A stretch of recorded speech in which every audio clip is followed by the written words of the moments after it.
Show to the camera. All right, what are we doing today? We're cooking ribeyes 4 different ways. You got beef stew, the beef bootlegger, Chef Adam right here. Adam's gonna keep me honest. So the 4 ways we're gonna cook. We're gonna cook on the Blackstone grill. We're gonna cook inside on the stovetop. We're gonna cook an air fryer, and we're gonna cook the Foreman grill. The thinking here is that a lot of people live a lot of different ways, so we wanna make sure we cover all of the bases.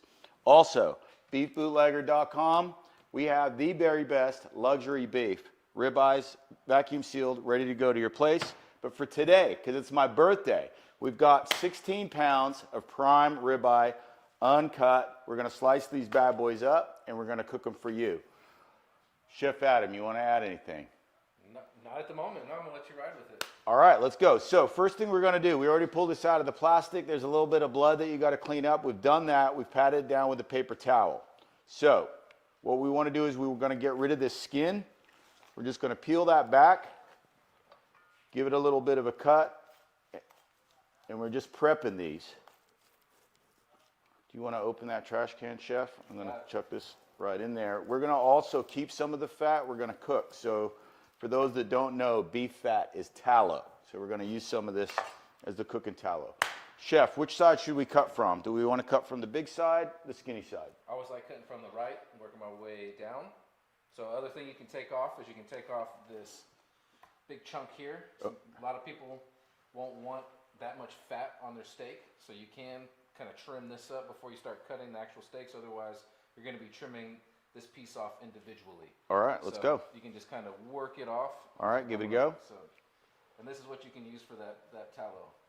Sweet. So you can start seasoning your grill. Throw this on the grill. Watch your fingers there. Stu, I want to get you. Oh man, we're It does going have all the way. a little bit of meat, so you can cook that up just as like a little chef appetizer. Or some people grind this up into like hamburger and stuff like that. Use that for the fat. And you can just kind of work your way down.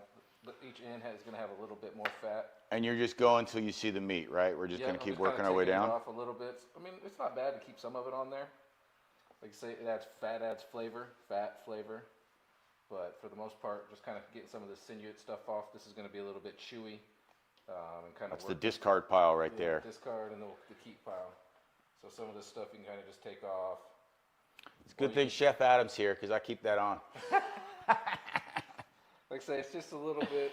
Well, I actually, texture. in the past, have just cut them down, and then I kind of package the steaks maybe 2 or 3 at a time, and I keep that on, and then I just remove it when it's good to go. And everybody has their own preference on how much they want to take off some of this. It all cooks up or cooks down. So. And one of the things when you're buying the big rack like this, 14, 16 pounds, 16 is kind of on the high side, 14 is on the low side, you actually save about 1/3 of the cost. So right here, individually, we're probably looking at $600 worth of steak. Again, this is very high-end prime. And all right, we're ready to roll. Do you like to cut one first and just kind of get rid of the rough edge? For the most part, yeah. Kind of take a little piece off. So I typically do that. Call it the chef snack. The chef snack. All right, well, look at that. That's a great looking chef snack right here. Now we're going to cut them each about an inch thick. The goal is that we're, you know, around 1 pound. So if we're just going to eyeball 1, 2, 3, 4, 5, and so on. Now your knife can be a good measuring point too. It's a lot of Here we go. about 1 inch thick. So 2 fingers or kind of a knife's width. This is kind of keep you honest. Great call. I just eyeball it, but that's why we got the pro chef teaching beef stew a lesson. Now this, by the way, is so perfect right here. So again, prime ribeye. We're loving the look of this. 1. We're going to cut 4 out. We'll do the chef trick. All right. As you work your way down, you know, this is the fatter end this way. So as you get down to this end, they're definitely going to be a different weight. So you're going to want them thicker at this end, thinner at this end. Same in the middle. The middle is usually the biggest, thickest part. So weight-wise, you know, thinner here, thicker here because they get shorter. Now also on the loin, we're moving from the New York strip side to the chuck side, right? So also when you're looking right here, this is kind of textbook of what a ribeye looks like. You have the ribeye cap, the spinalis, and then you have the body of the ribeye. As we get further to this side, which we probably won't cut tonight, we're going to leave the other half of this thing. It ends up being much more of the spinalis looking thing, and you have these little pockets and these little round bits. Extremely flavorful right there. But we're just doing our textbooks today. All right, we got another one. Finish that guy off. Okay. And we're going to do a fourth right here. All right, bang. Chef, would you do anything different than I just did right there? Nope. Sweet. Just depends on who's coming over, on how thick you want them. There we go. Perfect. And again, just by comparison, this is kind of what we're sending to your door. All cut 1 pound boneless ribeyes right here. Let's make our way to the Blackstone. Let's do it. Anything else that you want to take? No, I mean, technically you want to kind of season them a little bit before you get to so that way the seasoning can kind of sit into it a little bit. That way it doesn't just flake off onto your grill or your pan. So when we were chatting before, is your preference to rub a little bit of olive oil on it and then we're going to season it? Yeah. All right, so let's do that. For more of a quick stick, the olive oil will help all the seasoning stick. So outside, we're obviously cooking on a flat grill. We want the stick. On the pan, we always want the stick. Are you always doing the same thing, or are you changing the way that you're going to season it depending on the cooking method? If I've got time, I'll just season it without the oil and then kind of let it just kind of sit into the meat. And how much time would you give that? You know, anywhere from 5 to 30 minutes. Okay. And then you just kind of want to rub that in. Some people are against rubbing in the seasoning. I just kind of your preference. Yeah, so I've watched a few people. I don't have a particular preference, but I actually don't season beforehand. What's the deal with salt? Would you ever salt something 5 minutes before? Do you need to salt 30 minutes before? Is there like a time limit? It's kind of preference. I mean, you can do both. I mean, you can even take this steak and let it sit in the refrigerator overnight to kind of give it a dry age to it. Kind of, you know, just, it'll kind of, I guess, stiffen the steak up, make it a little bit more tacky, and you can get a little bit more of a caramelization on it. Do you want to go more than that? Yep. All right, we're going to go. One of the tricks I always like is make it rain with the salt. We're making it rain. How about some pepper? You know it. All right, now how about the coarseness of that? I got it set on the coarsest this bad boy can do. Coarser the better? Yep, just your preference. I always like to give it a pat in, otherwise it does fall off. Yep, and there's no controversy about the seasoning kind of removing it from the full stick on the grill? I mean, it can, I guess, give you a barrier for, I guess, caramelization. That would be the, the objection. That would be the negative, I guess, but if it sits on there, it kind of does its thing. I think the other thing is that, like, all of these different ways are more than adequate. So a lot of people have really opinionated things like, you know, don't season it before, don't put olive oil, this and that. But I think as long as the beef is good, we're good. The beef is good and the pan is hot, so that's the number one thing to get you a good sear. All right, well, let's get out. Blackstone fired up. Let's get the Blackstone rolling.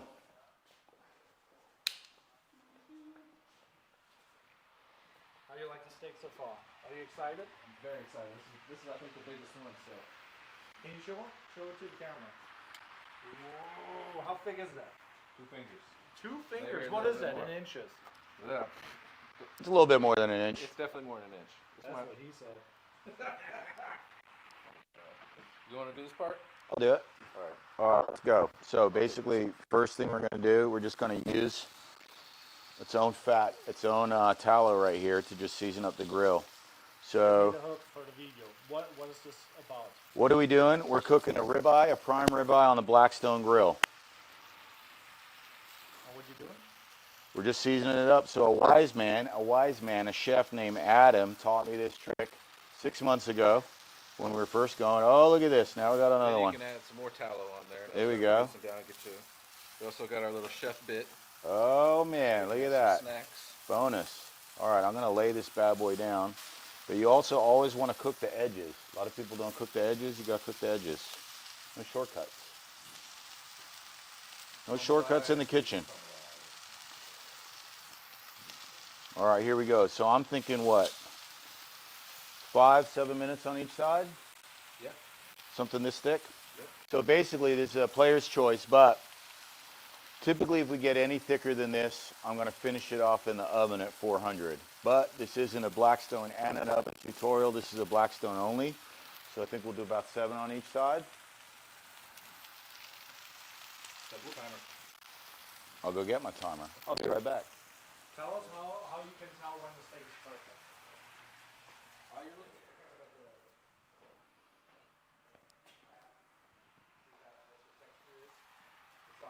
steak is, the more rare it is. So if you feel it down, you know, this is completely rare. As it starts to cook in, all the protein starts to tighten up. So it'll become heavier and heavier. And then also the moisture content. So the more you cook it, the least the moisture is coming out. So you want to keep the moisture content in. That's kind of what you're doing with the hard sear. Keeps it nice and the moisture locked in on it. And really, I mean, it becomes a visual thing the more you do it. You can also use a thermometer to gauge it. We're not doing the thermometer. We're just going to eyeball it. Do you know the temperature? So I forget, but is medium rare 127? I think it's less than that. I do think it's less than that. Once again, there's a chart that you can go back to, you know, the cut open chart and see the different varieties, but the other thing that's something that I've noticed, now I've cooked a lot of these steaks. I eat 100 pounds of steak every month, and I'm 6 months into this project right here, so I know the steaks. Beef bootlegger steaks are very forgiving. If you undercook them a little bit, they're still amazing, and if you overcook them a little bit, they're still amazing. Now, you don't want to go berserk. Sort of the rarest you would do is blue, where you just hit in each side. But they are quite forgiving because they're designed for very high end restaurants. They're going to be, you know, busy chefs doing a lot of steaks. Would you ever cook differently between a prime and a choice cut of steak? Would you cook them differently? I personally wouldn't. Yep. I would just cook them all the same. Let's say everybody's got a little bit different desire. You know, some people go for a good medium. I think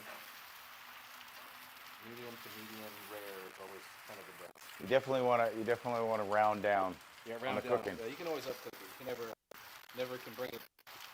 From a restaurant point of view, do you find that when people order medium, do they know what they're asking?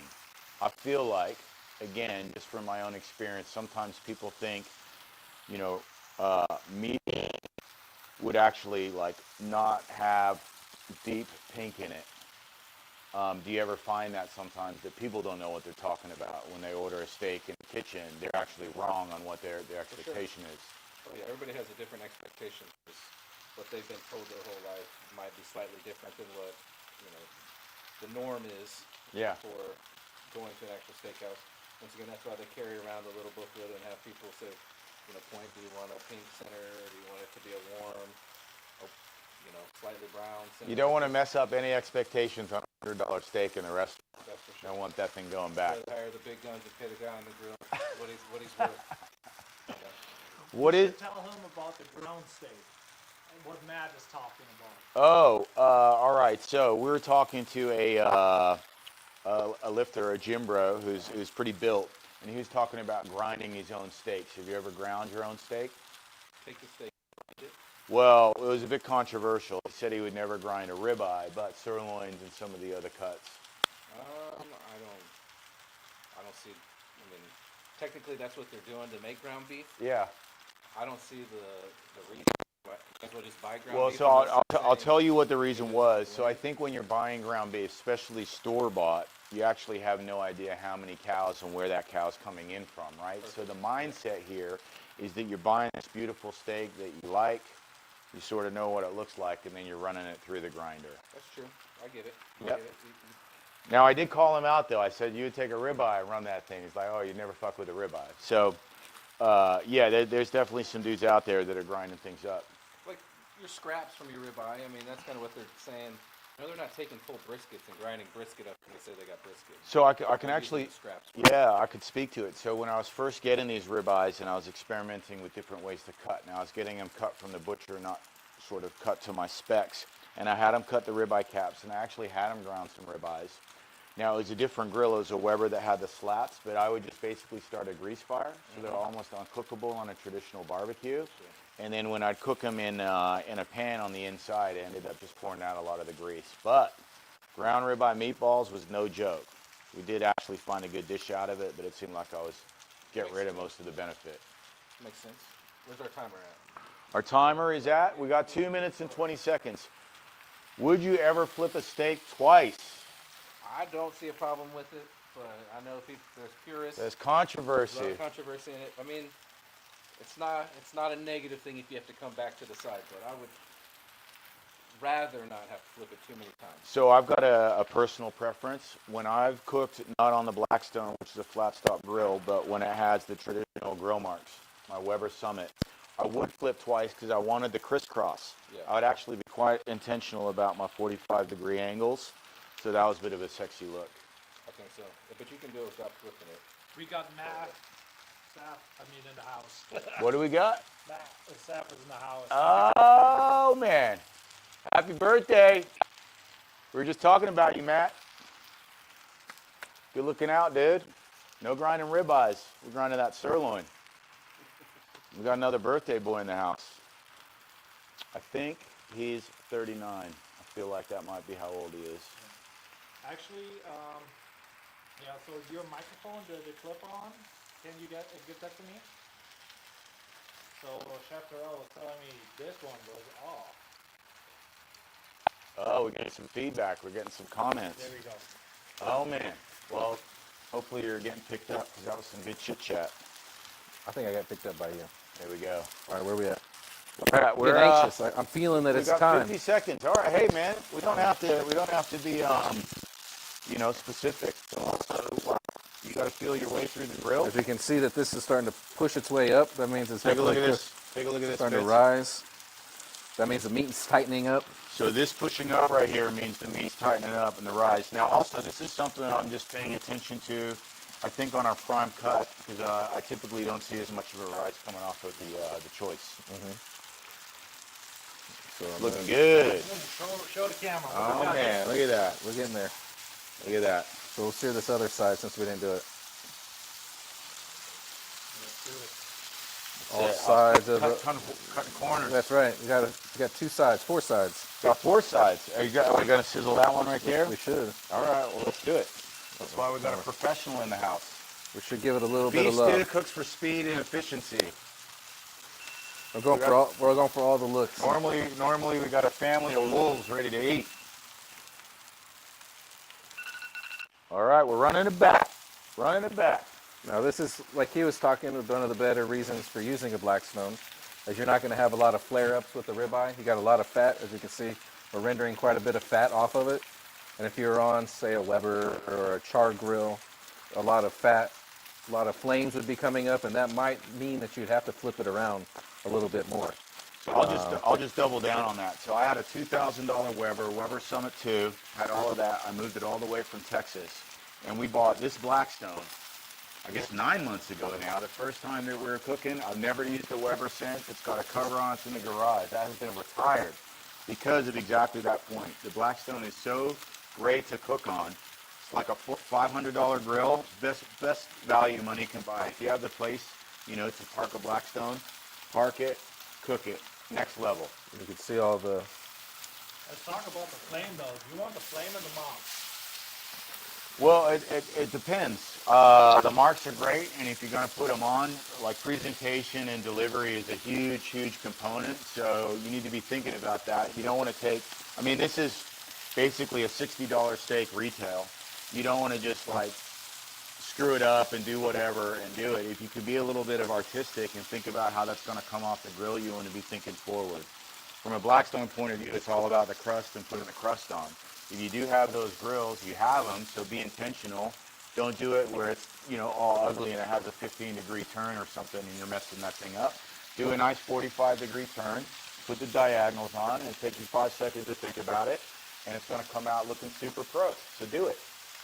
And if you have a top rack, you can always get your grill marks and put it on the top rack and keep the heat off of it, not so much, but different, once again, a different kind of steak, like a strip that wouldn't have so much fat. Yeah. Definitely goes great on that char grill. I still like a ribeye on a char grill. Filet is great either which way, but yeah, the more fat, just like you're saying, it's just going to render down and just become a big flame ball. Flame ball, it happened. I ruined a lot of steaks. Not necessarily with that grill, but I forget the brand. It's basically whatever your entry-level grill would be at Home Depot. I forget what it's called. Charbroil, okay? Garbage. You're going to cook good like 2 times for that, and then it's automatic grease fire every time. So don't even think about it.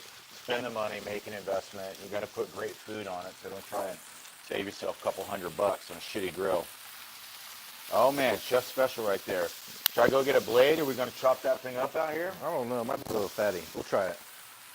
All right, hold on. But I guess if you're keto, we can. Fat Man, doesn't matter. we're doing it. Fat doesn't matter. What's your favorite cut of the steak? I still- The steak man? Yeah, I still think my favorite cut of steak is the ribeye. Definitely, it's the most versatile and. You can use your hands. Oh, okay. Come on. I'm going to eat a bite of that. How about me? Chef special. So, behind the kitchen, how often is the chef maybe working on these little bits back there? Is it like taboo, or is it totally legit that if I'm working at a fancy steak joint, I'll smash a little trim on back there? Everybody, this is the perks of the job, working in the back. So definitely not taboo. Most people are having the little scraps. Cheers, But chef. we only want to give the customer the perfection. Boom. Looking pretty good. So yeah, we didn't even season it. We didn't even season it. The steak is so good, you got to hit that beef, bootlegger, ribeye. Just so you know, luxury beef. I was at Publix, I was at Sam's Club, I was taking pictures, doing some documentation of peasant beef. Okay? Once you eat this stuff, you cannot go back. I mean, it's good, it's better than, not eating beef at all, but whatever they're putting in it, whatever they're doing it, wherever they're sourcing it, it is not great beef.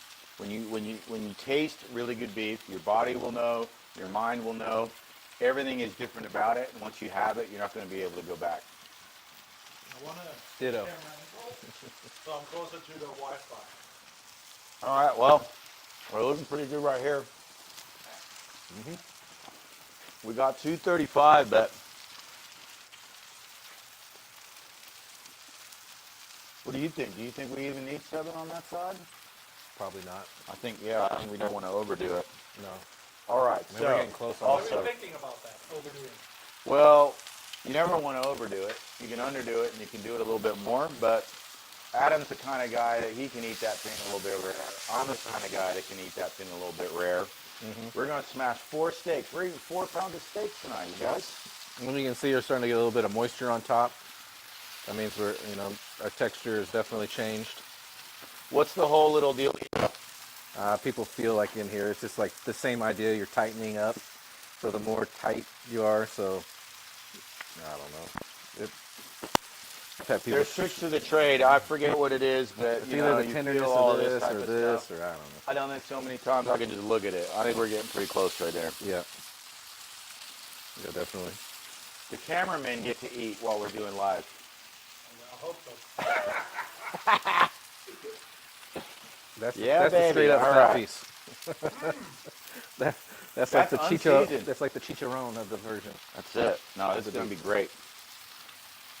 So yeah, I would say. So the other thing, by the way, and we'll do a little bit of content on this, but people talk about fast food, okay? Absolute rubbish. But, okay, we just cooked a prime, perfect steak, 7 minutes on each side. We even came off a little bit early. We're going to let it rest. But basically, 15 minutes, you're good to go. So it would be a good experiment, a good little battle of side by side. But if someone drove off to Taco Bell or McDonald's or whatever, by the time they got there, went through the line and got back home, we'd already be smashing this thing. So not only is it a health food, but cooking a steak is a fast food. And you're going to learn that tonight. You're going to learn that 4 ways. 15 minutes would be the max on anything that we do. And yeah, simple application.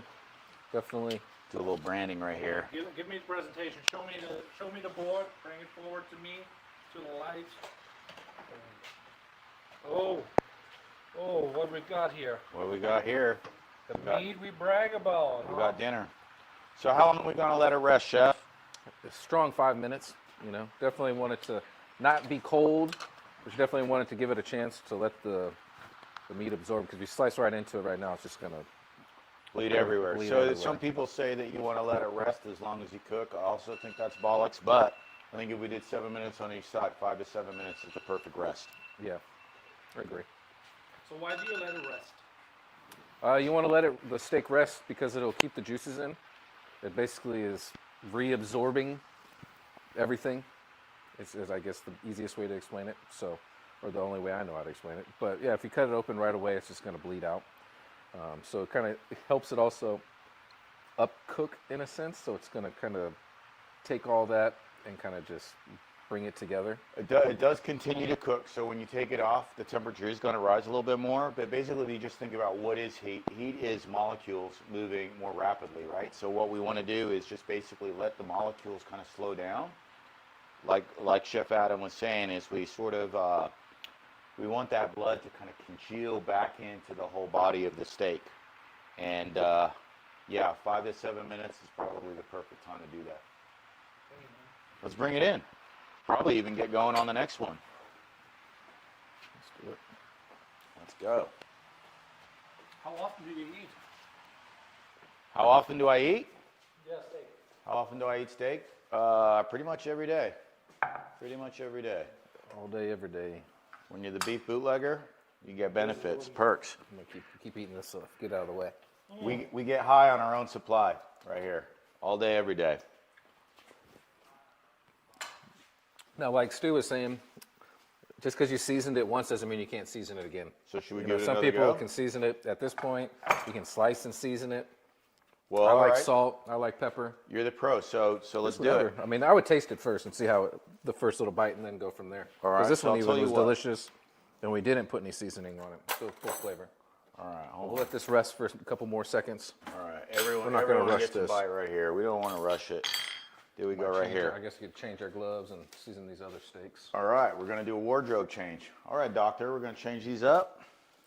Talk about the supplies that you need to make a steak, or what are nice to have. Yeah, okay, so basically, Eat as a statement. yeah, so, okay, what are the supplies that you need to cook a good steak? We just cooked out there on the Blackstone, so all you need is a good grill, a set of tongs, basically, that's it. Some salt and some pepper, simple seasoning. You can put other seasoning on it, but we want to taste the steaks tonight. What do you need when you're cooking inside? So basically, we're just going to use a simple pan cook. I have a gas stove. In Florida, a gas stove is a little bit rare. I hate electric stoves. So Why do you hate them? basically, electric stoves, they don't keep a consistent temperature. If you put a stove that's electric on medium, it's basically going to go high, and then it's going to turn itself off, and then it's going to go low. So there's no consistent heat. It just kind of moves up and down. Also, they're a mess to clean. I don't even know. I had one in one apartment many years ago, and I hated it, and I've decided I'm never going to live anywhere with an electric stove. However, in Florida, they're common. Like, you don't want to be a stove snob, because sometimes you just got to be practical. Most of the apartments in this state have electric. You're doing a lot of cooking on yachts. We cooked on a yacht recently, electric. So what would be maybe like one tip? We're going to cook on a gas stove right here, but for people who are watching that have an electric stove, what would be one tip to pan cook a steak? Same idea as what we're doing with this, but it's heat control. You know, just controlling the heat. Like you're saying, you know, they get really hot. Sometimes some get hot fast, some get hot slow, some stay hot really hot, some go back and forth, have this kind of pulsing action. So I guess my biggest thing is to know your stove. You know, test it on something that's probably not as valuable as a high-end steak on the very first thing. Scramble some eggs first, which I guess eggs now are at a high-end protein. That's it, yeah. So, but yeah, just 2 know cases your of eggs stove. equal 1 ribeye steak now. Yep. So it's all heat control. You know, making sure that your pan is hot enough, knowing that what kind of hood system you got, because it will smoke it out. You know, so it's really just kind of knowing your heat. All right, so we're going to get ready to cook on this. Do we need to put anything in the pan before we get rolling, or are we just going to season it the same way? Get it hot. Throw a little chunk of tallow. Right here. So are we over here? Yeah. All right, so this is Hexclad. If you guys are paying attention, almost everyone's using these.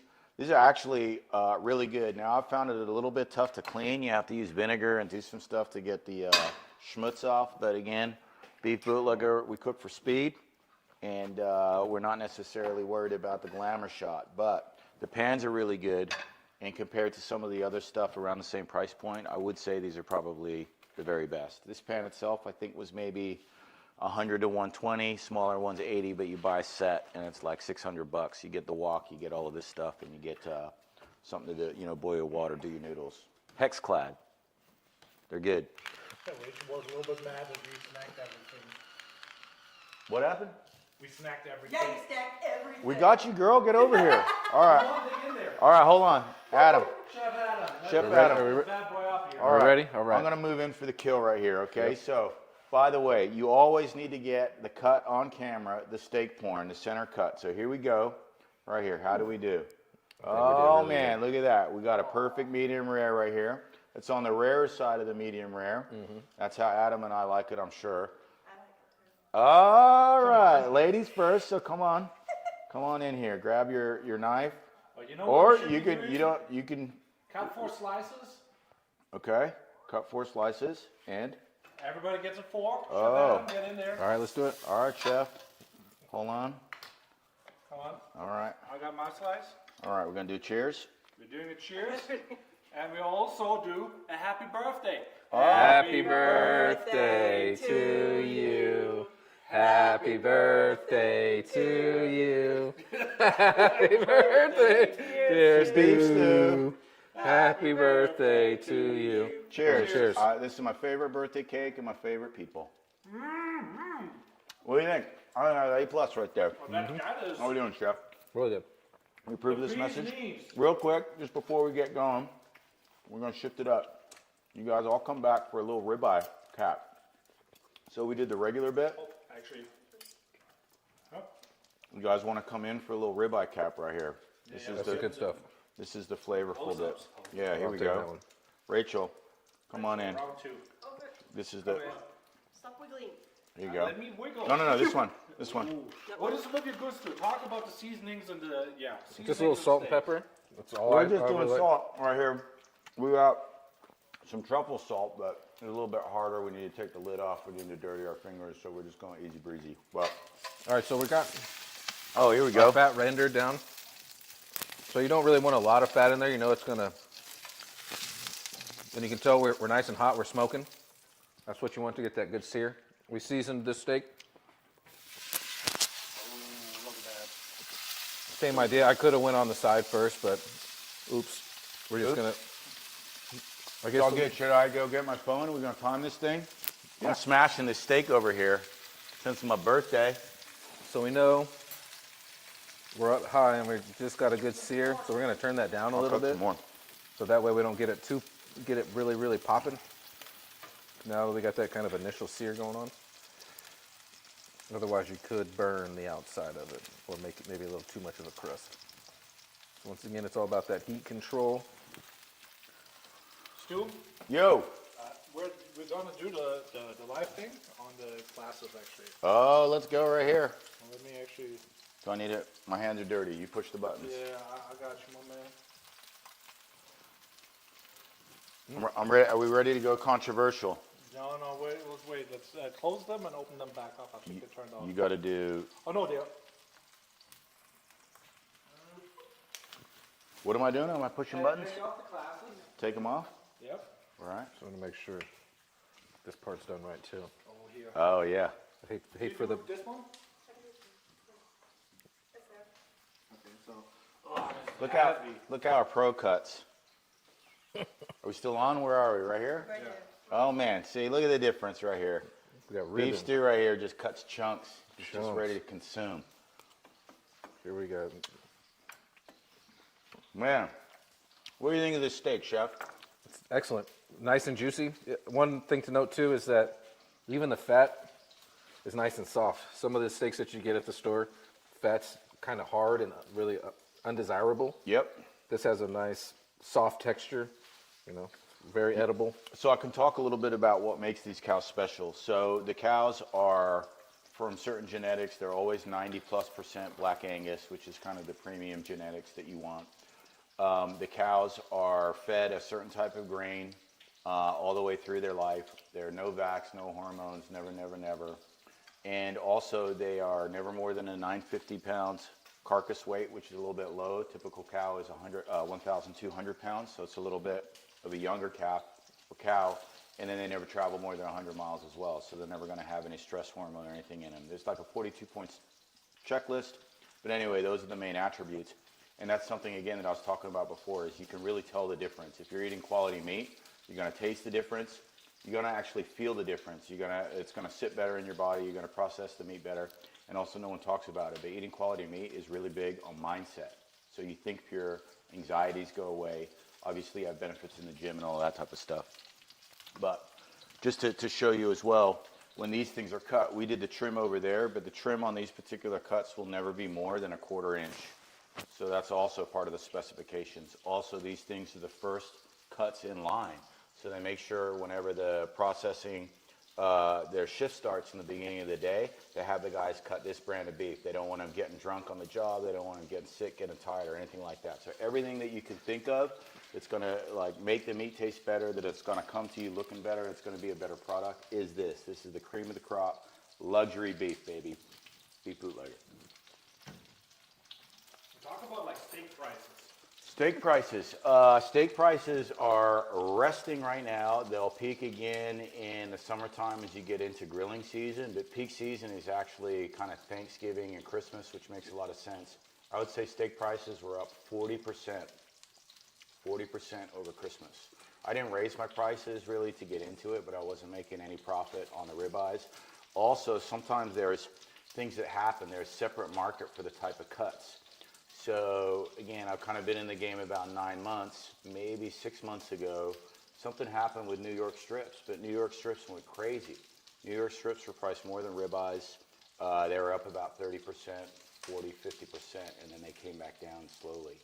And again, things move. So every Friday is kind of the end of the week, and then Sunday the new prices come out.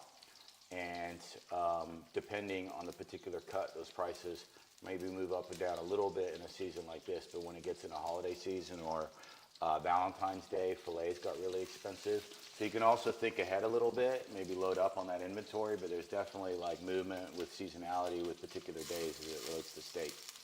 Same with the idea of cut steaks are always going to be more expensive than, say, your whole thing. Yeah. So your whole prime rib, that's going to be not half the price, but it's definitely going to be a lower price. It's about 2/3. So Yeah. I priced this one out. Again, basically, if you're buying the whole thing, you're going to save 2/3. However, the trim that we cut off, so I've kind of experimented with all this, was about 10 to 15%. So if you're saving 33%, 15% is going to come off in the fat. Chef Adam here is being useful and productive with that fat, so it's not a throwaway, but if you're chucking it in the bin, that's 15% of the savings. And then the other thing is these come perfectly vacuum sealed, so they're good to go. If you're cutting yours down, you might put it in a Ziploc. You're not going to have it airtight. You can vacuum seal and like deal with all of the time, but when I break them down, sometimes if I have an event or a party and I know I'm going to consume them, I'll just cut them and then I'll put them in a Ziploc. And about 3 steaks fits nicely in a Ziploc. So you start with 14, 16 pounds. That's going to break down to about 15 steaks, 3 per bag. Let's talk about our sponsors and all the people who are supporting the Beef Bootlegger. All right. On this glorious day. Well, we got Aqua Bieto. This is the best water right here that you can get. It's from, I think, North Carolina. Basically, it's alkaline water. It's super pure. It's way better than the other brand that has all of that devilly, like bad-looking stuff. So the mindset here is if I have 2 choices, life versus death, I'm going to choose life. But this brand is great. It's local, and I'm loving it. I drink it every day. We're also working with Fitz, our camera guy. Fitze, right here. Oh, man, I forgot. We're going live right here. We got Rachel in the house, making sure everything's running smoothly. And we got Chef Adam.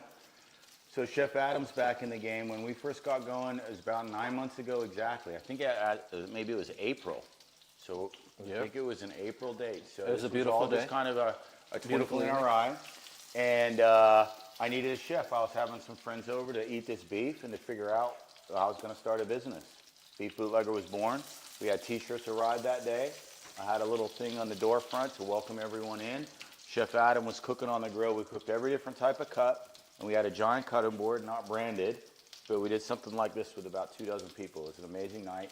And that really set the intention of the brand and also figured out how important it is to share quality meat and quality meals. So a lot of carnivores are out there eating solo on the cutting board like we're doing right now.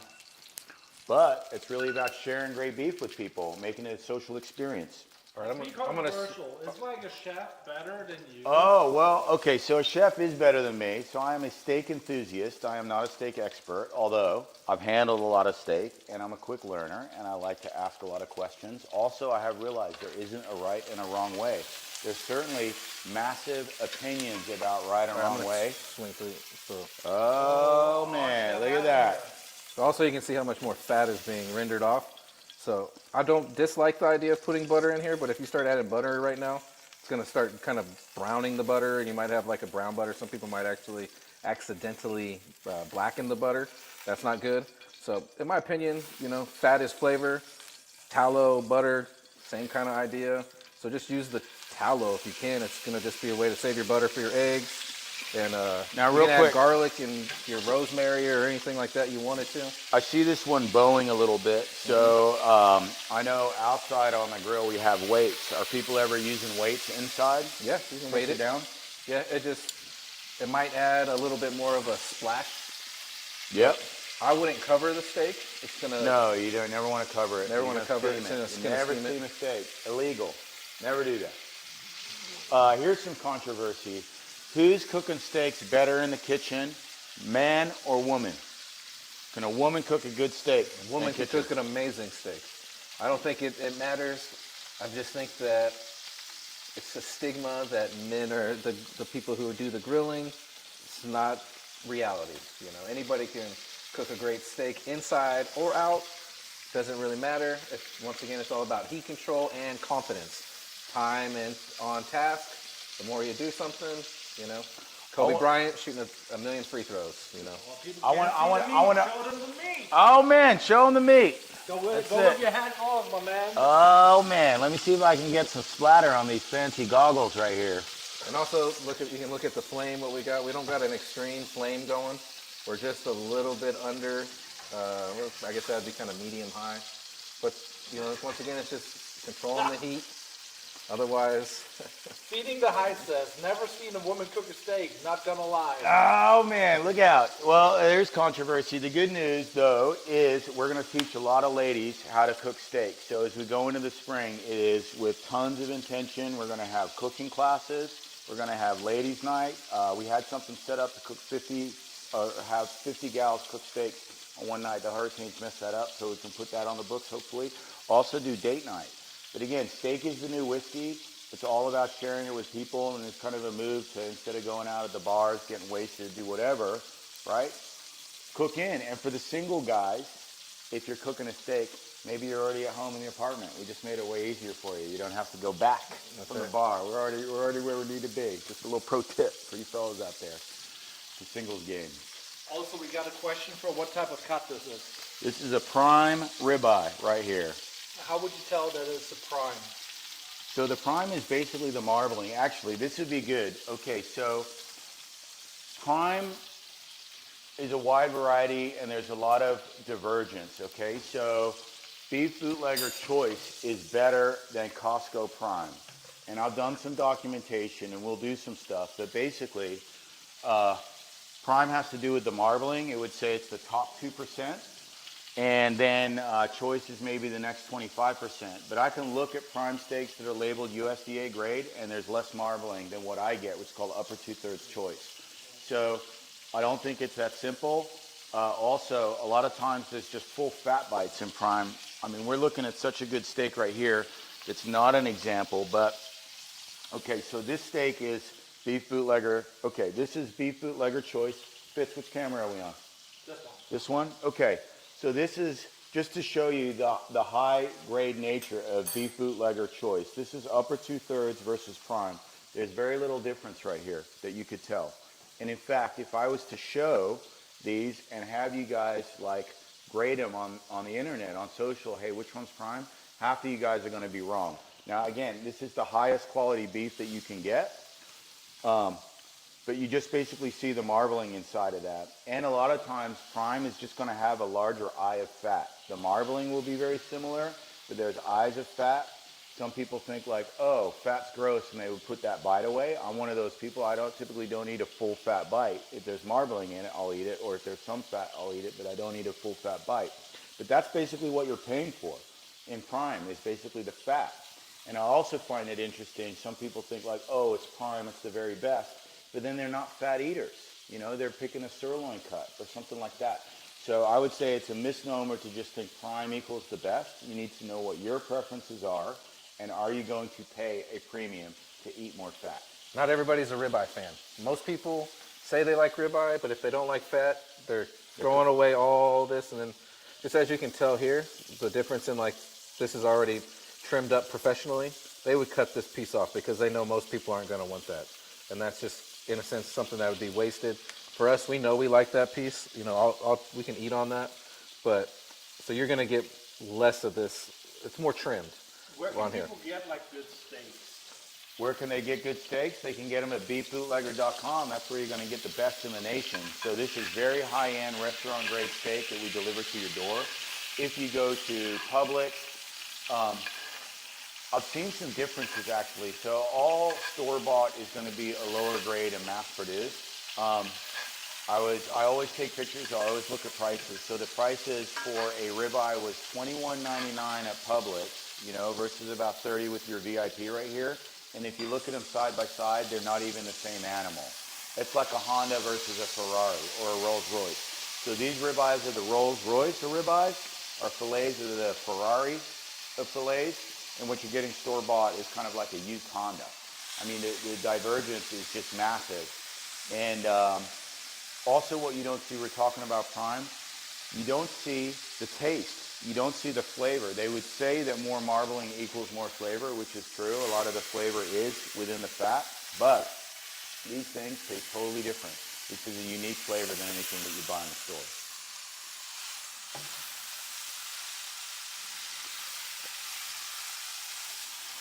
I think we're getting close over here.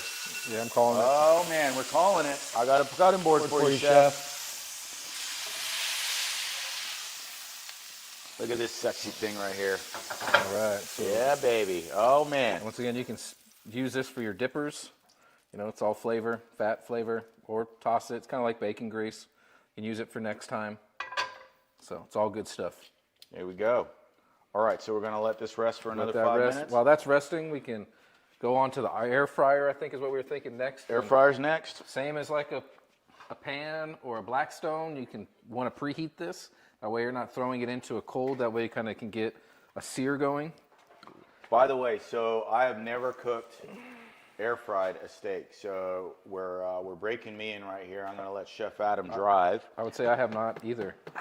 You've never cooked in an air fryer? Oh No, man, no, we're I've done breaking some ground right here. Look out. I've done the. What's going on here, Chef Adam? I'm just cutting up a little bit. Just wanted to. On the job. This is the first steak right here. We're gonna smash this other one. We're gonna eat 4 pounds of ribeyes tonight. For those that doubted that beef stew eats 100 pounds of steak every month, you're gonna get a little lesson right here. So we're just getting warmed up right here. This is appetizer steak. This is course number 1 steak. Then we got main course steak, and then we're gonna have dessert steak, and every one of them is gonna be just fine. The salad steak. So The we're salad steak. just cutting up into this to bite-sized pieces so we can get this one down here. I learned this on a hot dog eating challenge. You know, you got We gotta break it down right break here. it down. We might even grind this up. You know, Oh man, where's Matt? We still got Matt in the house. We're gonna grind that thing up. grind it up and turn it into fajitas. All right. Am I sharing a fork? I don't care. No, I got my own. Okay. I do like the fat. You know, some people it's a textural thing. I never thought I would like it. My grandmother would eat all this and call us all crazy, but the more you learn about it, the more, and if it's just a textural element, but it's where the flavor is. There it is. I'm gonna go all fat right here just because we're bringing it up. So I got a question for you. That's good. What is a good occasion to eat a steak? Every night is a great occasion to eat a steak. The only challenge would be budget. So steaks are expensive. Beef bootlegger steaks are expensive. However, what is the price versus what is the value? Okay, so the price of the steak is expensive. However, if you're gonna eat some genetically modified, injected, machine blade tenderized bullshit that you buy at the store, you're gonna get sick, right? Now, it might not happen right away, and we love a little controversy here at Beef Bootlegger, but over time, you're gonna get sick, and then a drug company would love to sell you a treatment. They won't sell you a cure, but they'll sell you a treatment. So they're all about it. If I can turn this thing on. That's why it's basically a cornerstone, a pillar, that all of our beef has no vaccines, no hormones, no antibiotics. We make sure that everything is super clean, and then from there, we make sure that it's reliable, that it's consistent, so that way if you taste the steak today, so all of us are blessed with the opportunity to eat amazing steak tonight, but we want it to taste the same tomorrow and the next day and a month from now. So it has to be consistent. Also, we want to support our community, so this stuff is helping ranchers out in the Midwest. We support our local ranchers here in Florida as well. So grass-fed, grass-finished is another thing. We could talk about that a little bit. The flavor profile of a grass-fed, grass-finished steak is entirely different to what we're eating tonight. Grain-fed has a particular taste. Grass-fed has a particular taste. It's not that one's better or worse. People will have strong preferences like chocolate versus vanilla. I don't particularly care for chocolate, but I'll still eat it. People think that grass-fed is way healthier. I'm also not convinced. There's a lot that goes into it. If a grass-fed, grass-finished cow is eating radioactive grass from the Simpsons nuclear waste dump, that is a poison cow. That is not healthy. So it actually has to do with what type of grass it's eating, what type of lifestyle it lives, what are the genetics, where is it from, all of those type of things that go into it. But there are certain attributes, omega-3s, omega-6s, and other vitamins and other sort of compounds that a grass-fed, grass-finished steak possess that a grain-fed steak will not. Lastly, there are 4 stomachs in a cow, and a lot of times when the cow is eating the grain as its source of food, not in our particular variety because the grains are sort of, engineered not to do this, but they can get sick within those stomachs in passing. That's why they have to medicate the cow, and that's part of the problem. So as soon as any cow has any type of issues with this particular variety of steak, it moves off into a different sort of section within the ranch, and then it's sold off as a different brand. And as things get worse and worse and worse and worse, they might slam that cow before it dies with a bunch of drugs, and they're going to sell it off as some bullshit like, dirty hamburger beef that maybe you eat at a fast food joint. Cutting out the tumors. Cutting out the tumors, that's it. I mean, as long as it's alive, I think it can be sold somewhere as food. Okay, so we should do a contest. Shall we cut this steak up? Shall we? You should be giving me the classes, so you're filming me the whole time. Oh, man. So I can give me the classes, Well, so I can film you eating. So it's more. There we go. You should have just told me. I could look down a lot more. Yeah, you basically have to look like this to basically aim like you're one off. No, I got it, but I think I was looking at that one. It's all good.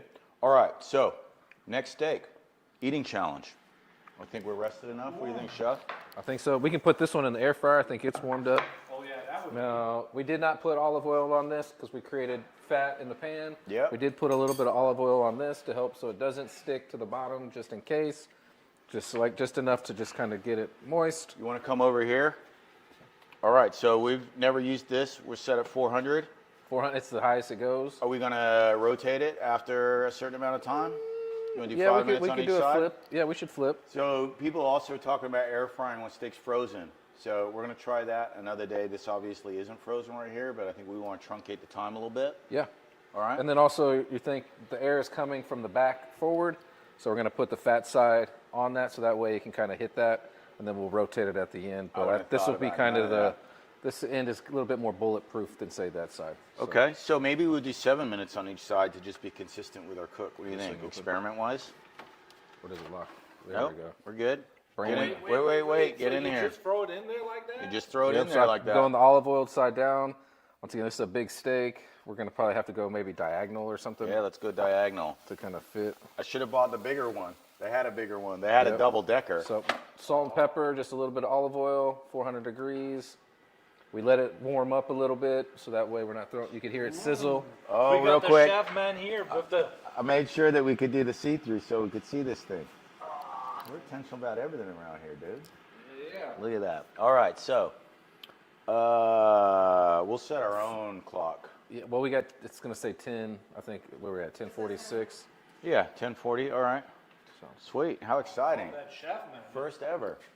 All right. So talk about air frying. Where did you hear that? What did you think about it? So a lot of people are air frying right now. Obviously, there's a lot of air fryers that are being sold in the stores. I got one right here in the toaster oven, but that doesn't do nothing like the, I call this like the coffee maker variety. People are cooking it and loving it. So I think there's 2 reasons. One, it's easy. Cleanup's probably a snap. But also, instead of doing all of this, or if you have that electric stove, I think people are saying this is maybe not the very best way to cook, but a damn good way to cook. So we're going to find out. It's also giving you a chance to get some of this caramelization where, you know, a regular oven's gonna heat up your whole house, you know. So size, keeping it contained. A lot of people aren't cooking 4 or 5 steaks at a time. They're usually just cooking one for themselves, smaller families. Yep. So it's a lot easier. All right. Here we go. Here we go. Steak, You ready? Steak 2. Steak porn. Here we go. What do we got right here? Oh, man. All right. We got proper medium right here. Proper Okay. medium. That's a little bit more fits, I think. I know. So, you know, we got a little bit of something for everyone. So, Sebastian. Oh, we got some controversy right here. Adam thinks this is medium rare or what? Maybe a little bit more medium rare. It's got quite a bit of pink Describe and the juice. colors. Describe the colors for a steak. What do you think? So we still have that nice We redness still in have the that center. middle. So what was the other one then? Because I The would other one say, was more on the medium rare to rare side. medium rare. Because we had a little bit of blue in it at the center. Yeah. Now this is working towards the medium side. It's not going down by any stretch of the imagination, but definitely, you know, we're going to get a little bit more medium as we get to the ends. But that center, Okay, so it we can got, sell Okay, as we a got a medium comment rare. from Sebastian from Sebastian. Colombia. Those steaks look good, muscles. We mostly have grass-fed with very little modeling. I hope to get some of those when visiting the USA. we got you. Yes. We'll get them to your door, my man. Who is asking us? Sebastian, we'll get this delivered right to your door. Great to point out though. So grass-fed, grass-finished does not have prime, does not have choice, does not have any of that designation, and it has less marbling. That's why some would argue that grain-fed has a better flavor. Again, I just say that it's different. Also, good steak is good steak. But let's try this right here, gang. What got you in the steak game, Stu? Oh, that is a great question. Come on in. Fitz, before we go there, let's all Enjoy for a piece of enjoy that. that. All right, so this is pan fried right here. So Pan fried. So- What's the best one? Best way? You know, I still like the Blackstone, which the Blackstone kind of represents the cast iron skillet. Now pretty good. this one we got a good char on, Oh, good I pan. like the chaw. I like the flavor. so you approve of the hex clad. I do like the hex clad. Now, also you can tell that this is tender because he is chunking it. Now, the tougher the steak, the thinner you're going to want to cut it. That is So- Adam so- telling me that I'm cutting it like a fucking barbarian. Just so you caveman know. over here, but you know it's tender enough, and I think it proves the point that you know we can sit here and still chew on it, and nobody's it's not bubble gum. It's not bubble gum. No, sir. All right, you had very asked delicious. a great question, and I got sidetracked with the taste Oh test. gosh, this is so good. This is what I need right now. Definitely has more of a crust on it on this one. What were we talking about? Lost my train of thought. How This you was got so into good. the steak game? Oh. Like, what was your first steak that you Okay. remember? Well, I've eaten steak for a long time, but there's a bit of a journey. So almost 6 years ago, I like that one. I was a wild man. I used to do a lot of booze, a lot of drugs, a lot of everything. And I sobered up, and then I needed an Thank you. outlet to channel all that energy. So I got into the gym, and I got into working out, and I happen to like good steak. However, cheers everyone. Cheers, get some agua. It's good to be 48, hanging with my friends. Tastes like water. I would buy steak from Costco, like many people do. Costco Prime, thought that was great stuff. And I would go on 3-day weekends to a lake, Lake Texahoma, and my contribution, because this particular family had the boat, the lake house, and everything, were all of these steaks. When COVID hit, I didn't want to go to Costco, didn't want to wear a mask, didn't want to do none of that, and it wasn't going to happen. So I found a great source of beef in Texas. And I thought, you know what would be a great idea? I could mail all of this around the country. I could do all of that. Well, Butcher Box was sort of brand new back then, and receiving beef in a box was certainly new conceptually. Now it's ubiquitous. It's everywhere. So I did all of the research to do it. I tested the boxing. I tested the dry ice. I would have hundreds and hundreds of dollars of lobster and fine steaks in the back of my trunk in the Texas heat, experimenting with all of that. But the place could never vacuum seal for me where I got the beef. So I never did it, but I would eat 100 pounds of great Texas steak cut like this.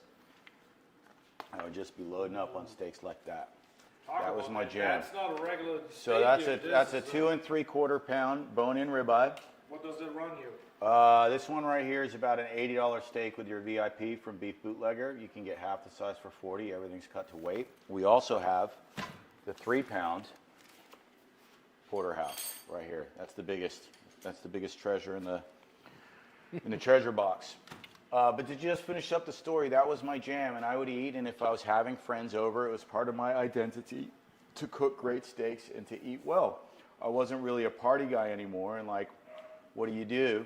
So you eat great food. I was also raising kids at the time that were, 10 and 12 or whatever. So eating, if they had friends over, I'd put on a big dinner for them, and that became my identity. So when I moved to Florida, I brought 2 Granite Texas beef. I ate through all of that beef, and then I went to Publix, which was okay compared to restaurants in Texas. Retail in Texas, but it was still garbage. Didn't want to patronize Costco ever again, and Sam's Club is also kind of garbage. So I would just eat the meat that I could for a couple months, and then I visited a friend and a mentor of mine from many years ago who moved from California to a little town 2.5-hour drive away from here. On the way home, I stopped at this little place, and I bought some steak, and I brought it home. It was the best steak I ever had. And it just so happened, by coincidence or divine providence or whatever, I stopped at the only place in the entire country where this steak is sold retail. So you can't get it in the store, but I can get it to your door. And that was it. And then so I buy 100 pounds for myself. And then I had friends over that ate it. They said, hey, it wasn't beef stew back then, stew dog. Stew dog. That's the best steak I ever eaten. All right, let's see what we got here. Oh, man, look at that. It's looking pretty good. Get in there, Fitz, with your goggles, bro. Hey, babe. Oh, man. Oh, excuse me. Oh, do you need a hand? So All right. the so, top is definitely cooking faster, Okay. as we can see, because the air is blowing Yep. over it. So we'll just flip it. What we're thinking about, though, the crust. That's, What's the plan with the crust? I think you're just going to get it as it comes, right? Yeah, it's going to slowly kind of come. Is where we're not, once again, this is all an experiment for all of us. So once again, we're at the highest this thing can go, 400. We did 7 minutes. We're going to, I don't know how you did that. Man. There it is. There's only 3 buttons. I got you, dude. So now we need to hit time. We're going to increase time. One more. We going 7 or we going 6? It looks like we don't need 7, don't you think? Let's not overdo it. Let's see where this added. It might be adding 6. What's it say? Yep, so we're at 6. So What do you let's think try about 6. the chef man so far? The what's that? The chef man. And how much did it cost? How much is the chef man? $49.99. Might have been $59.99. Anyway, cheapest model with a see-through. They had one other one that was like $29 that probably was garbage, but I'm liking what I see right here. But the reason why I bought it was with some intentionality. It needed to be big enough to fit 1 steak so we could cook this shoot. 2, it needed to have the little drainer thing down the bottom, so I want to make sure the grease is like dropping down. I thought that was important, and I wanted the see-through. Of course, you got a little digital clock. You need all that stuff, but who cares? See-through is sexy. The see-through is sexy. Hey, chef, am I cutting this better? Is that how I should be doing it? That's a little bit better. A little bit? A little or bit. a lot? A little bit. Now you can tell you're an amateur because your finger's on top. Oh, man, right, look right at there. that. That's a right big here. no-no. You want to squeeze it. Oh, I'll wanna- tell you you what wanna else I pinch do it. right here. You want to see how I really go right here? Watch how I chop with my fingers out Oh, right here. my If I goodness really want to go there, gracious. you want to do some controversy Trimming right here? nails at the same time. Oh, man, that's it. I don't do any of that stuff. I don't care. I'm going to look at what I do, and if I chop my finger off, who fucking cares? Right here. That's it. That's how we roll.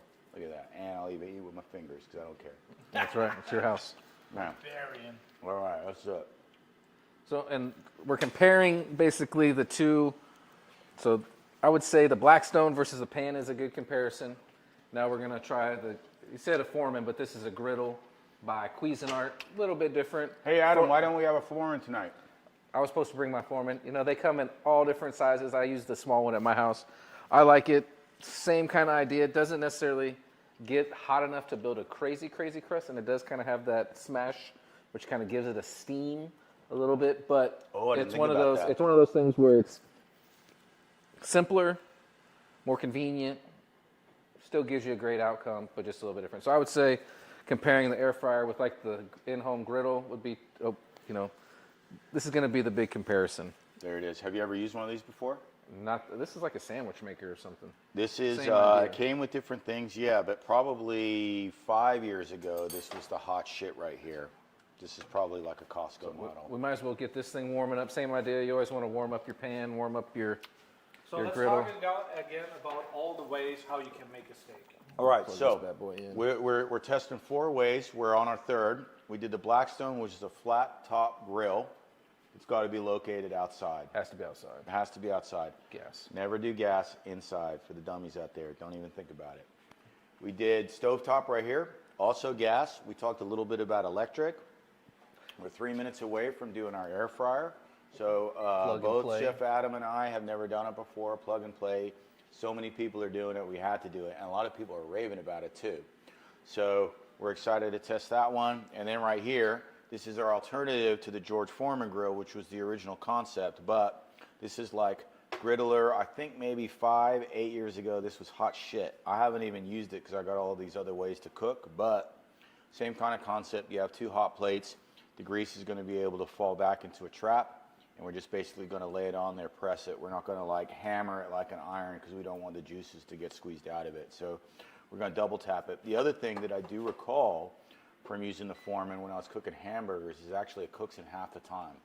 So many, many years ago when the Foreman grill first came out, I remember doing a battle. It was all messy in a pan, and it was comical. The amount of grease and all of this stuff that was going on with the burger and the Foreman grill was like, bang, we did it, and it was super clean and the grease stripped out. Yep. So we are thinking about, the guys and the gals that live in an apartment, right? So what is the setup and what is the cleanup? That's part of our factoring right here. So I think cleanup's going to be pretty good, and our time should be cut in half. We should be 7 minutes total instead of 15. Yep. 14 for the math majors. All about control. You can control it better with something like this rather than trying to dial it in over. Speaking of in a control, I pan. should turn this thing on.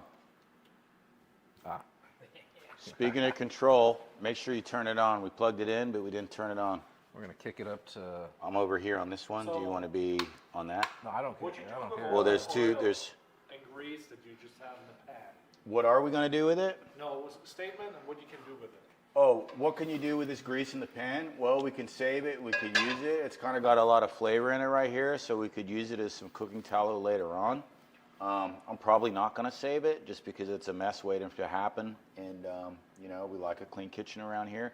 I also have tons of cooking tallow, so if you were low and you didn't want to use butter like Adam said, or you don't want to use olive oil, this would be a perfect ideal substitute. And you can refrigerate it and use it for anything else.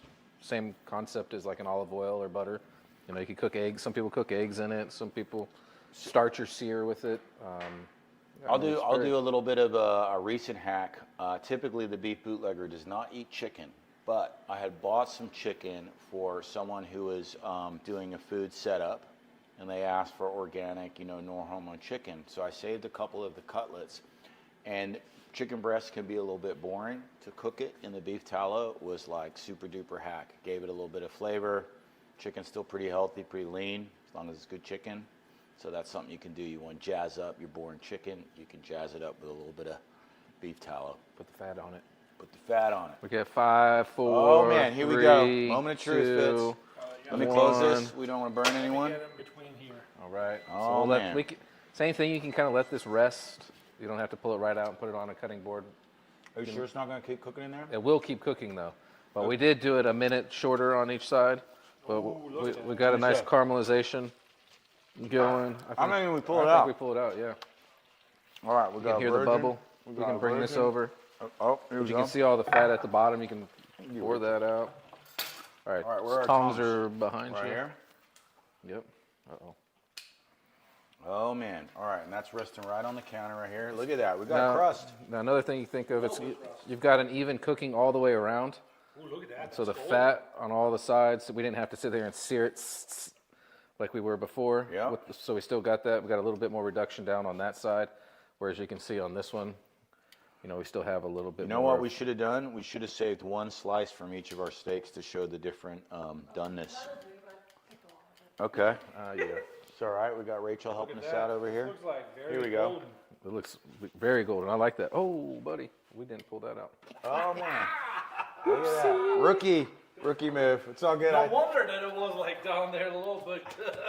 I tried to burn the house down yesterday with a French fry machine. So, all right, we're just doing a little by comparison. So same idea. That definitely cooked a lot faster, so that we could say that was a strong 7 minutes. and then a 6 minutes on the other side. So it'll be interesting to see. Definitely got. What do you think this is going to be just by looking at it? What do you think? I would say we're closer to medium, but I don't. I think, know. I It's think we're still gonna nice and juicy though, so that's. I think we're going to be medium plus. I'm thinking. We'll find out. So, the other thing, hearsay, is that when you cook the steaks and they're frozen, it's actually going to be like more medium. Now, again, this is a big kind of 1-inch thick cut. But other people have said that you actually want to cook it frozen. So it's going to hit those outsides, but being a little bit frozen is going to keep it medium in the middle. Or medium So to we more might, rare. we might be, yeah, exactly. I'm sorry, medium to more rare in the middle. So that might be like a little air fry pro tip. You're going to have to Google that one. So we'll let this rest for a second. I think this is. All right, we ready to You roll? can feel that's hot. You can smell it's hot. So we can throw the last All right. steak on. All right, here What we we're go. doing with that, come on, Chef Adam. Quick breakdown of that. Oh, hold on. Do we need to season the other side? That looks virgin. Yep. Yeah, we only seasoned one side. Oh, so man. Who's over there? Who's doing halftime over here? Put the gusto on it. Put the gusto? Oh man, Fitz wants the special. We gotta. You're gonna contaminate the experiment, Fitz. Can't do it. Can't do it. We'll do it. We'll do another one for Oh, you. I see now. So you made the taste Oh, test man. of everything. We'll do. We'll do another one. We'll do another one for you. All right. Never enough. All right. There we go. That's like salt dandruff. Salt dandruff. Give it a little rub.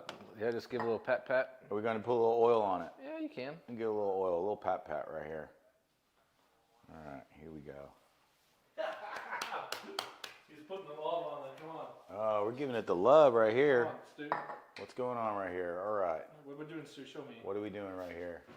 We're doing greatness. This right here is going to be on our griddle, also known as a George Foreman grill alternate. All right, so we know we're hot. We're smoking. Come over here. So real quick, it also tells us because of the green. If we're doing an infomercial, this thing will tell you when you're at the right temp. Well, let me actually There you go. squeeze in between you guys. All right, come on in. This is like the All right, barrack. here we go. You ready? Okay, so should I do the thingy-majig? What is the benefit of the griddle? What do we know so far? Well, the benefit is, one, it's going to be a tight contraption with an easy clean. It has like a grease catcher, so I don't know if I've pushed it down enough to do that. Yes, sir. And it's going to cook both sides at the same time, so it's going to be half the time. So Just going to use my hands here. very nice. Getting a little bit of that sizzle right here. I'll give this guy one of these guys right here. A little grill lube. Oh, look at that. So what are you doing there right now? We're just, well, we're really trying to burn the fat on the sides. The byproduct is that we're lubing up our grill. But the intention here is not to lube it up. I think we're going to be fine with the non-stick. Also controversial, non-stick. All right, let's roll with that thing. All right, so we'll just. Oh, yeah, wait. Open it up here before we say goodbye to the steak. Oh man, if I did it all over again, I would have done, it's too late now. I would have Look at done the marbling, diagonal. though. I would have done Look at that diagonal. marbling. That is gorgeous, pretty steak. Goodbye. Boom. All right, is it chop time? Chop suey over here. Oh, let's set our alarm. Okay, 7 minutes. So we're gonna try 7 minutes just straight through. 7 since minutes it's kinda straight through, cooking on both sides. All right. Over here. Okay, here we go. Steak pouring. Oh, Adam, what do you think right here? You think that's a medium or medium rare? We're walking that same line. That's good though. All right, here we go. I'll cut it thin. There's no barbarians allowed anymore. That's not that thin. All right, okay, so we're gonna do our taste test, you guys. And then, okay, and we gotta do the ribeye cap So right I think here. we're doing pretty good on keeping it pretty consistent on that upper end of the medium rare. I think this is great right here. What is the hardest steak to cook?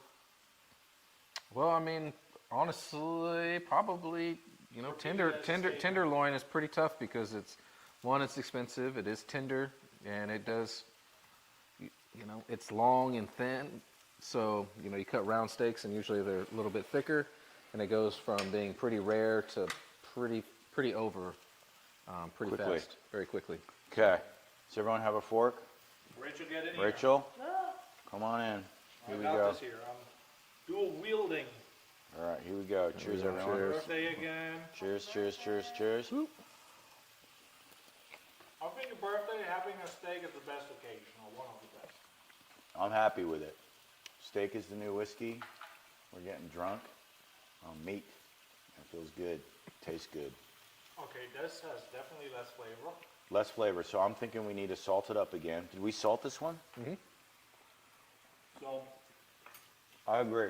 definitely So to a lot less flavor. It But doesn't have that sear on the, but it's it doesn't have the crust. that crust that this one last We're one missing had. the crust. It's Okay. good. It's good. Oops, I just peppered my floor. The dog will be happy. The dog will be, the girlfriend will not be. Where are we? Okay, so I think right now this is third place. For sure. Most definitely. 2 votes. What's number 1? Blackstone or the pan? Blackstone is still so far top of mind for me. What do you think, Rachel? It was the one that was cooked for me. The one that was cooked for you?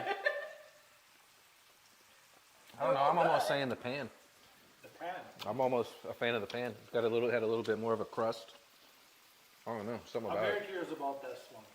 Well, Because this could be like the one where you get the dual crust kind of going a little bit.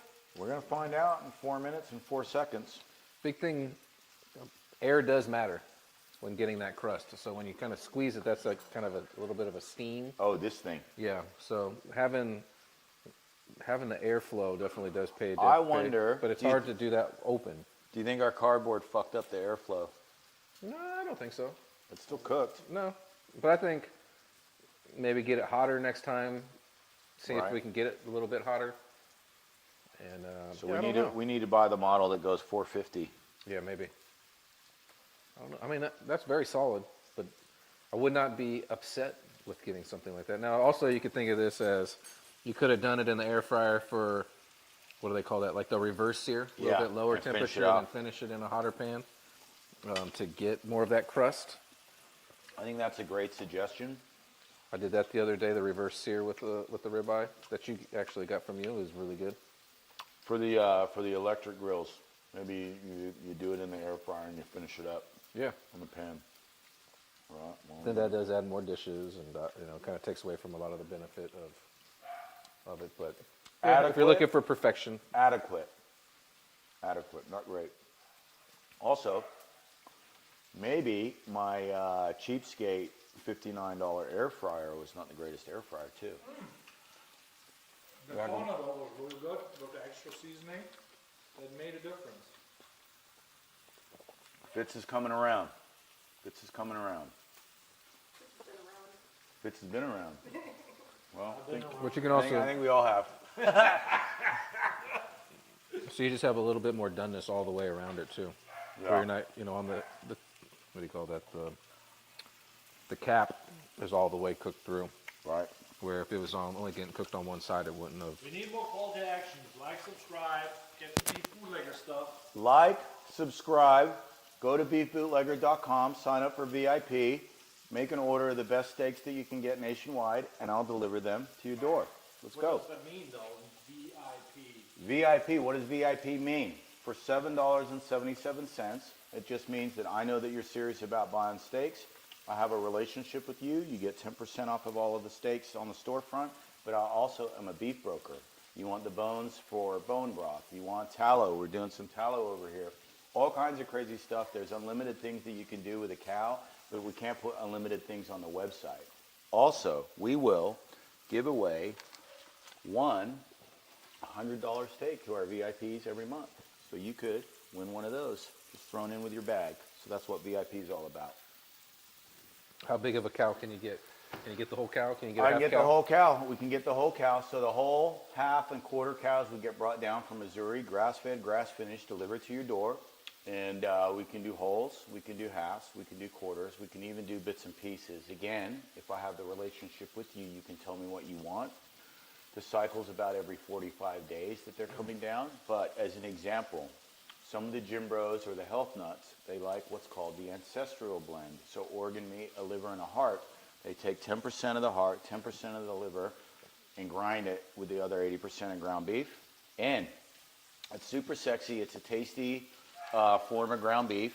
You can either just choose to taste it, or you can make it in your tacos, your burgers, and you would never know. Yep. So for the kids, good way to get the kids eating the organ meat, and they'll That's never right. know. All right, we got 20 seconds. Okay, on me. All right, we're going to do this one. You want to assist here, chef? All right, here we go. Moment of truth. So 7 minutes total. We didn't do 14. We're not flipping.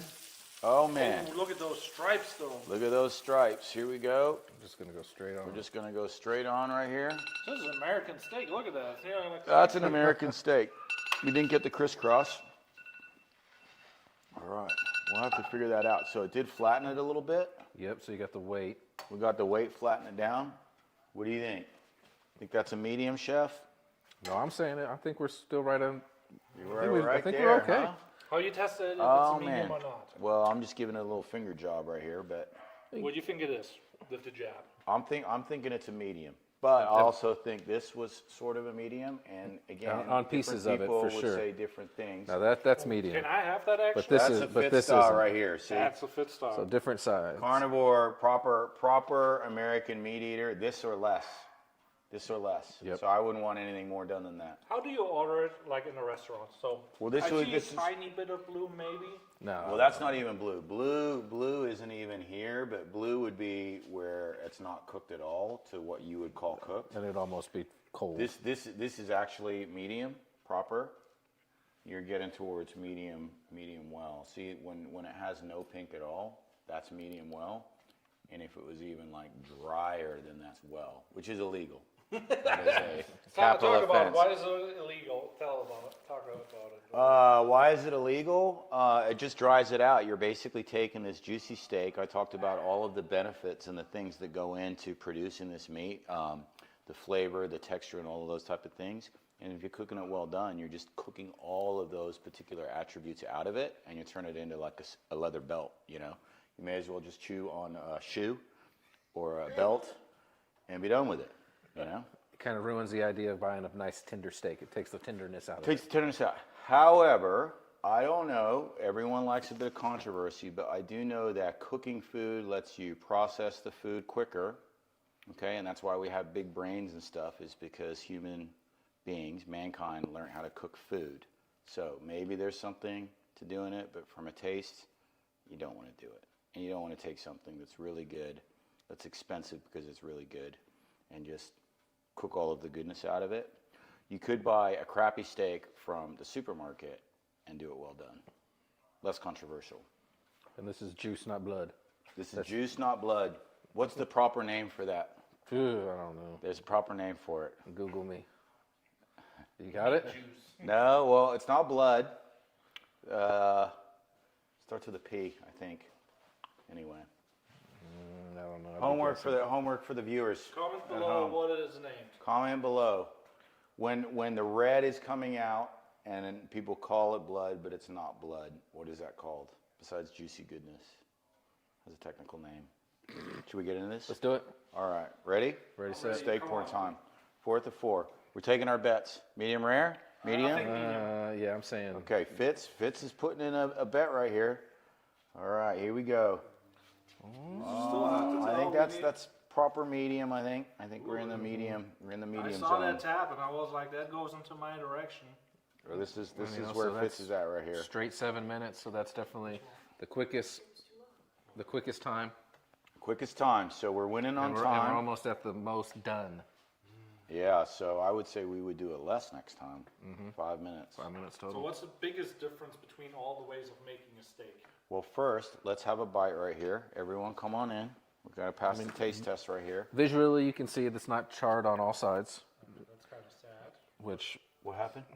It's not really too much chaw, he said. so we don't have all that caramelization, yeah, but you do you're have not gonna grill get marks. that. So Cheers. Cheers. Cheers. so this is good to dip. Okay. It's good though, it's juicy. I think this is better than the air fryer. I do. All right, so the air fryer, which we had high expectations for, has come in last. Okay, let's do a little. than the pan or the grill? No way. But those are, if it was better than the pan or the grill, guess what they'd be using in a restaurant? That stuff. So this is a good restaurant cook, but it ain't beating the pan or the grill. What is the, Chef Adam, question, after we eat this ribeye cap right here.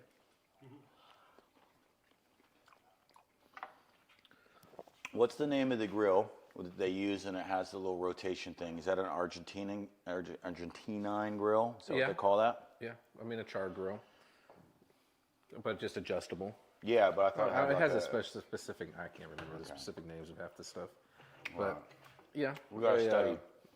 I think in the highest end restaurants, the one in Spain where they do the special cows and all of that type of stuff, but basically.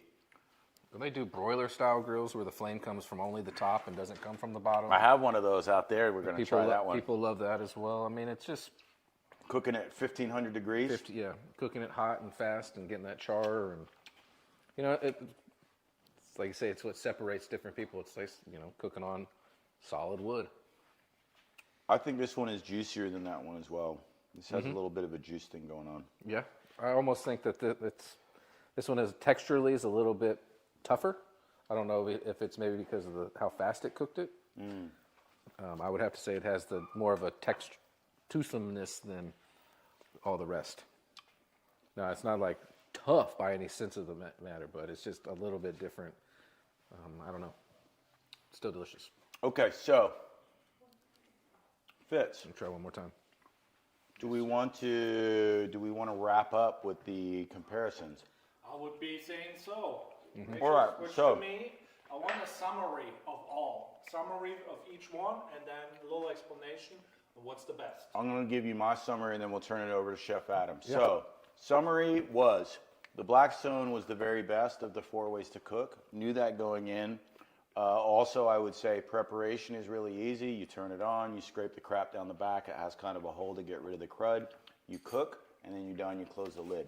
Clean up. And preparation is really important. The next best on taste was the pan. However, take a look at what cleanup I got to do. Okay, so we prepped it. I got to deal with that. I'm probably going to wipe all of the grease out with a paper towel and throw it away because I don't want to wash it around the sink. Yep. A little splitter splatter. Splitter splatter right here. If I left that on there, that's an argument at home right there. So I'm going to avoid all of that. Out of the air fryer and the griddler / Foreman, if those were equivalent, I would say the griddler was better. Cooked quicker. We actually overdid it at 7 minutes, so I think we would do it at 5. I think at that temperature, we probably would have had more of the medium rare, which is what I'm accustomed to. But the juices you can see here were retained, okay? And like, even if it's a little bit dry, like this piece is overdone, okay? But I can kind of rub it in all of that, and I'll still be pretty happy with that bite. Heck yeah. And then lastly, we got the air fryer. Again, we might need our practice on doing it. Texture came out a little bit. Don't know if I'm going to return it. We'll probably keep it and do something better. But I would say that one was a little bit drier, a little bit blander. We had to double season it, if you remember, at the end.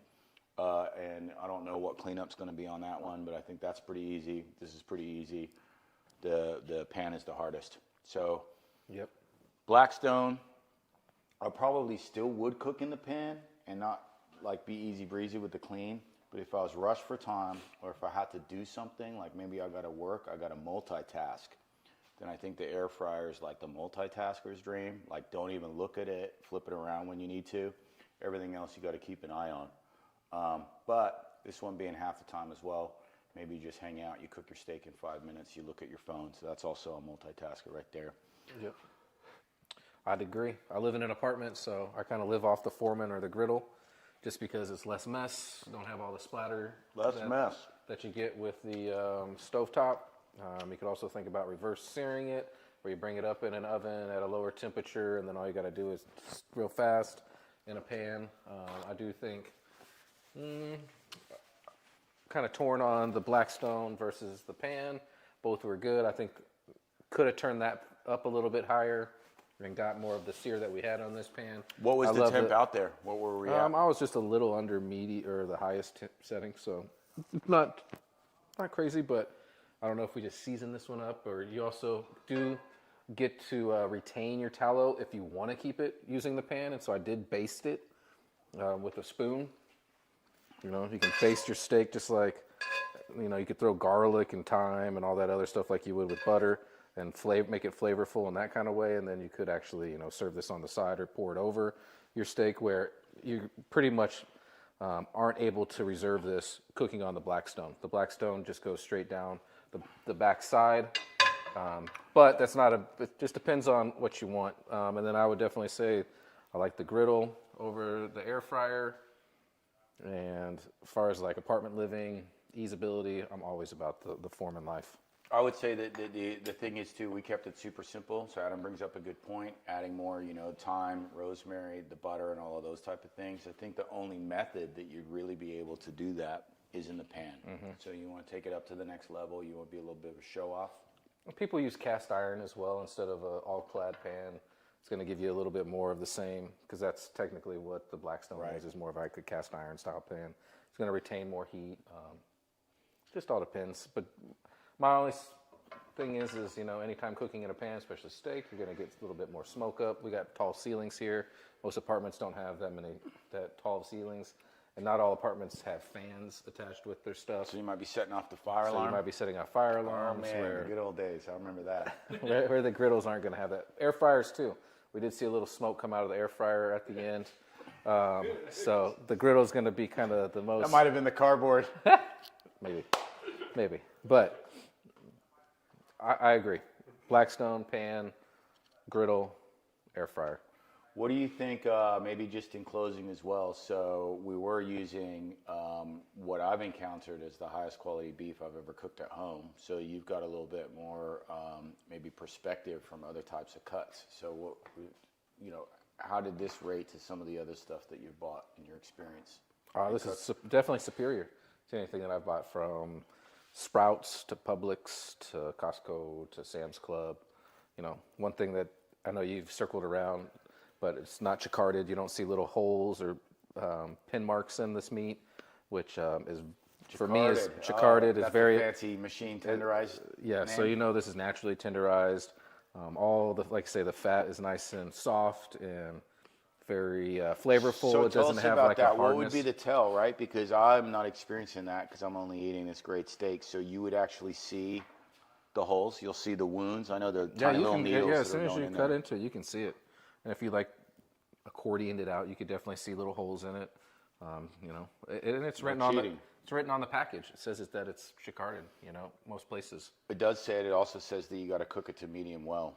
You should, So because they'll do that of those needles. The needles, right. So you're through. basically taking the bacteria profile. We can talk about that for a minute. So basically why a steak unmolested is such a healthy meat to cook. You basically just have the edges that the bacteria can reside on. So when we're cooking each of those sides, you're cooking the bacteria. As soon as you're plugging those needles in, you might have a production line of 100 steaks, and one of those steaks is bad. And basically every steak that follows it is going to get those needles and that bacteria penetrated all the way in. So when you have something like that, you can't really do the medium rare or whatever, because that bacteria is going to live within it. So that's a big no-no. No-no. And I think the quality of the fat, you know, the juice that you get out of it, the fat rendering, you know, the idea that the fat is still nice and tender, very edible. Sometimes it's dry and hard all the way through, even though you cook it. So very, you know, you could eat this whole steak from end to end and enjoy every bite of it. It doesn't. I don't know if anybody. I didn't have any chewy parts. You never saw anybody pull anything out of their mouth, or there's no paper towel with little chunks of beef that nobody could chew up. Everything was very delicious, and we didn't, honestly, we didn't even trim it up that well. You know, some people would trim the bottom part of it off, called the feet, and everything that we ate was very, very delicious. And We're gonna have to talk about the feet next time. well, I mean, it didn't have predominant one, but anyway. But Just one other thing as well, because I'm a consumer of this beef all the time. So, you know, I don't know how much of this that we're going to eat as we wrap up, but this meat holds very well for leftovers. So typically I cook a 2-pound steak for myself, right? I'm easily going to eat a pound, maybe 2, or I cook 2 pounds and my family's involved as well. But what remains,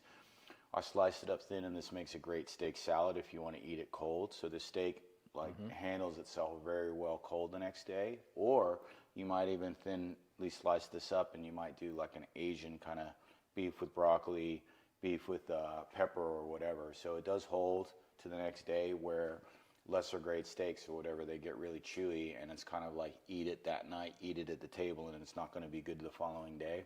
This holds itself really well, and then you could do something that's also easy. So yeah, meal prep. You cook for the night, you have your meal while it's hot, and you eat your steak, and then you take these, you slice it thin, and you do something else, and you're taking steak to work. I do it all the time. Boom. Boom. All right. Thanks everyone for watching. This was our first ever. Hope you enjoyed it. Click links, follow, send it to your friends. This is going to be the first of many. The goal is actually that we'll do some type of cooking every Tuesday. So I'm not sure if that's too ambitious or not, but keep an eye out. The goal is that we'll cook a different style of steak in a different method. And again, sort of over-indexing on ladies. So the next one will definitely be fillets cooking at home. And then we'll figure out what's next after that. But thanks for your time. Thanks for watching. This was a great time. Thanks, Adam. Cheers. Appreciate it. Thanks, Rachel. Thanks, Fitz. This is the birthday of a dream, 48. Love it. Boom.